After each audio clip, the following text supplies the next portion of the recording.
So, luto na guys, ang ating beans with minced pork. Yun. So, titikman ko lang siya guys. Kung maalat siya,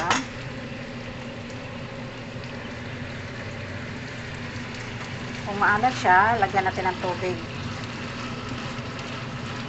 Tubig lang kasi ito ng ano eh. Tubig lang siya sa ating chicken stocks.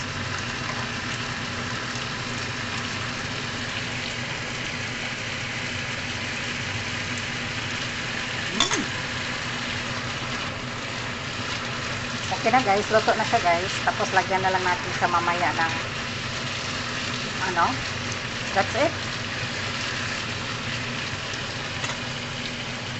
Lagyan natin siya nito on top. Yun. Ready to serve na. That's it guys. Yung ating beans. Beans with pork minced pork. That's it.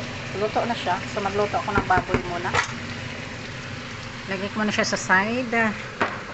Lagyan natin siya ng ano. That's it.